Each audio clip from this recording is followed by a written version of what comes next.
Hi friends, నా పేరు భాస్కర్. మీరు చూస్తున్నారు తెలుగు ట్రేడర్ భాస్కర్. అయితే మనం ఈ రోజు వీడియోలో ఏంటి అంటే ట్రేడింగ్ వ్యూలో పార్ట్ 3 వీడియో అయితే చూస్తున్నాము.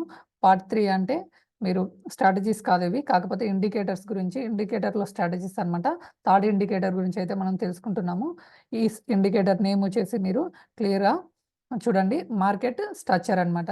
ఓకేనా, క్లియర్ చెప్తున్నాను, మార్కెట్ స్ట్రక్చర్. ఆ ఇండికేటర్ని ఎలా యూజ్ చేయాలి, సెట్టింగ్స్ ఎలా చేంజ్ చేయాలి అనేది మీకు ఇప్పుడు క్లియర్ అయితే చూపిస్తున్నాను. చూడండి, ఇక్కడ మొత్తం రిమోట్ డ్రాయింగ్స్ అయితే చేసేస్తున్నాను. ఇక్కడ ఏ డ్రాయింగ్స్ లేవు.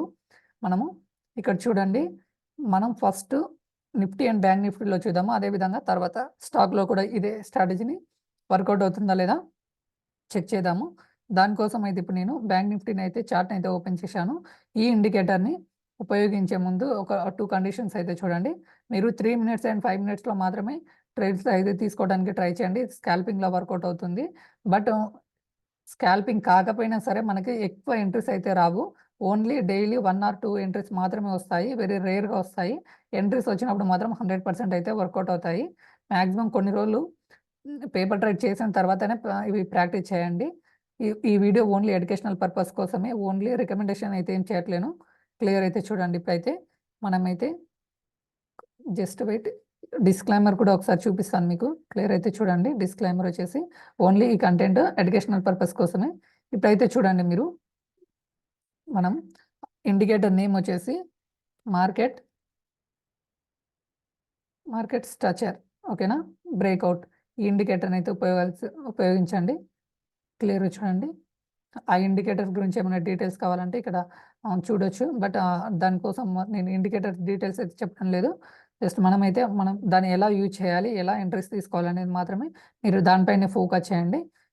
మీరు ఇక్కడ చూడండి, మనకి ఎప్పుడైనా సరే ఇక్కడ ఒక బాక్స్లా వస్తుందన్నమాట. ఈ ఇండికేటర్ని ఉపయోగించినప్పుడు ఒక బాక్స్ అదే వస్తుంది, సపోర్ట్ అదే వస్తుంది, రెసిస్టెన్స్ కూడా అదే వస్తుంది. ప్లస్ ఇక్కడ లైన్స్ కూడా వస్తాయి. ఈ లైన్స్ మనం ఫోకస్ చేయాల్సిన అవసరం కూడా లేదు. బట్ ఉంటే మనకి బెస్ట్గా ఉంటుంది. ఎందుకు అంటే హైయెస్ట్ పాయింట్ నుంచి లోయెస్ట్ పాయింట్స్కి ఇవి ట్రెండ్స్ని మనం సింపుల్గా ఆటోమేటిక్గా అదే గీస్తుంది అనమాట. ఈ ఇండికేటర్ మనం ట్రెండ్ లైన్స్ని ఇలా మనం ట్రాక్ చేయకుండా ఆటోమేటిక్గా అదే ట్రెండ్ లైన్స్ ఎలా ఉందో మనకి ఛానల్ అప్ సైడ్ ఉందా, డౌన్ సైడ్ ఉందా కూడా ఛానల్ ప్యాటర్న్స్ కూడా అదే గీస్తుంది. అందుకోసమే ఆ లైన్స్ నేను క్రాస్ చేయట్లేదు. ఇక్కడ చూడండి, పొజిషన్ని ఎలా తీసుకోవాలి అంటే మనం ఇక్కడ మనకి ఎప్పుడైనా సరే ఇలా బాక్స్ ఏర్పడినప్పుడు మాత్రమే తీసుకోవాలి. ఇక్కడ చూడండి, ఇలా సింగిల్గా లైన్స్ ఎప్పుడన్నా కనిపించినాయి అనుకోండి, ఈ లైన్స్ దగ్గర మీరు ట్రైల్ చేయకూడదు.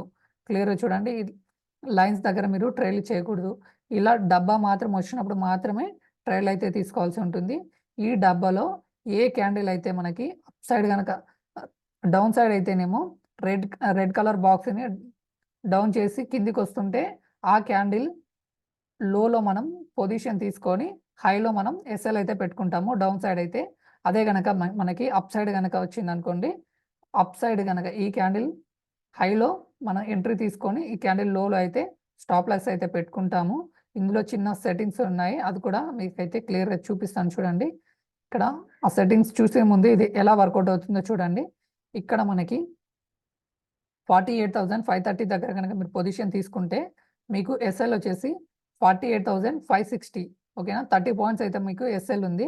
సో ఇక్కడ కనుక మీరు పొజిషన్ తీసుకుంటే ఇక్కడ నుంచి ఆ మళ్ళీతో రోజు కూడా మనకి గ్యాప్ డౌన్ అయ్యింది. మనకి ఒక 400-500 పాయింట్స్ అయితే మనకి సింపుల్గా మనకైతే ప్రాఫిట్ అయితే వచ్చింది. అదేవిధంగా మీకు ఒకసారి అప్ సైడ్ కనుక ఎక్కడన్నా వచ్చిందా చూద్దాము.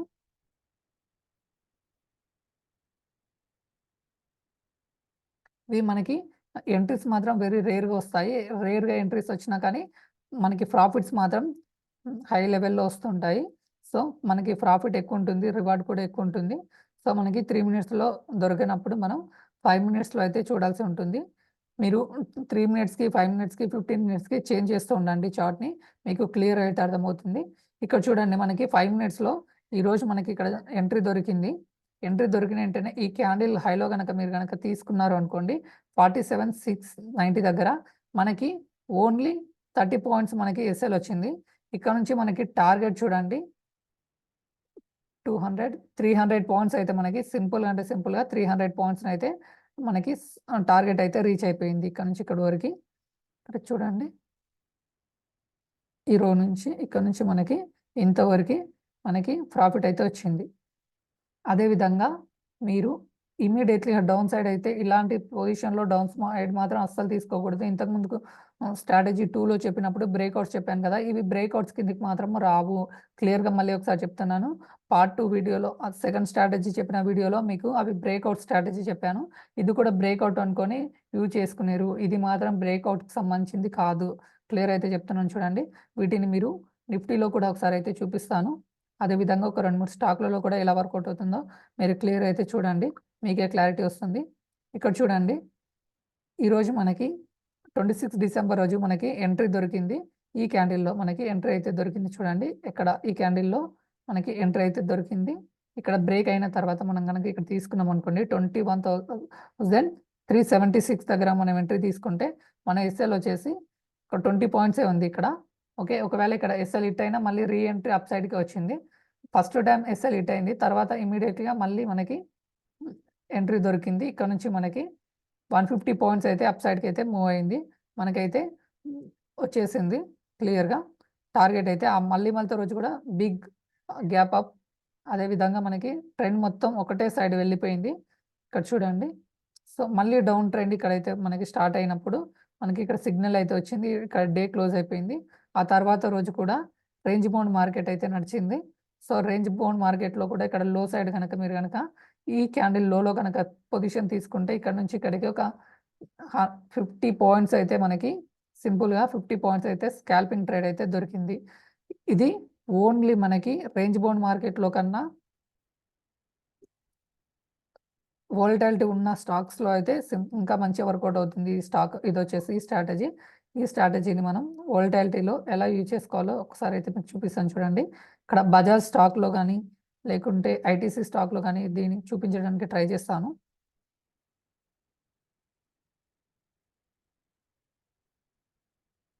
యాహ్! ఇక్కడైతే చూడండి. ఇక్కడ బజాజ్ ఫైనాన్స్‌లో ఇక్కడ మనకి బయింగ్ ఎంట్రీ అయితే ఇక్కడ దొరికింది చూడండి.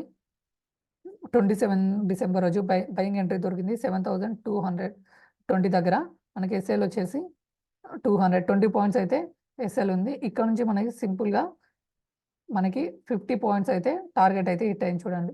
ఇక్కడ నుంచి ఒక 30 పాయింట్స్ అయితే టార్గెట్ హిట్ అయింది. మళ్ళీ రోజు కూడా గ్యాప్ అప్పే ఓపెన్ అయిపోయింది. సో, అక్కడ కూడా మనకి సింపుల్‌గా బయింగ్‌లోనే ఎంట్రీ దొరికింది. ఇక్కడ చూడండి. ఈరోజు కూడా మనకి బయింగ్‌లోనే ఎంట్రీ దొరికింది. ఇక్కడ ఎస్ఎల్ హిట్ చేయలేదు. మళ్ళీ రోజు కూడా అక్కడి నుంచి కూడా మనకి ఇంకా ప్రాఫిట్‌లోనే ఉంది. సో, మీరైతే కొన్ని రోజులైతే ఈ స్ట్రాటజీస్‌ని ప్రాక్టీస్ చేయండి. బాగా ప్రాక్టీస్ చేసిన తర్వాతనే రియల్ ట్రేడ్‌లు అయితే చేయండి. ఓకే. వీడియో మీకు క్లియర్ అర్థమైంది అనుకుంటున్నాను. ఏమైనా డౌట్స్ ఉంటే మాత్రం కామెంట్‌లో అయితే పెట్టండి. మాక్సిమం రిప్లై ఇవ్వడానికి ట్రై చేస్తాను. అదేవిధంగా ఎవరికైనా పెయిడ్ కాల్స్ కావాలనుకుంటే మనం పెయిడ్ గ్రూప్ కూడా ఉంది. డిస్క్రిప్షన్‌లో లింక్ ఉంటుంది. ఆ గ్రూప్‌లో జాయిన్ కావడానికి ట్రై చేయండి. Okay. Thank you for watching Telugu trader Bhaskar.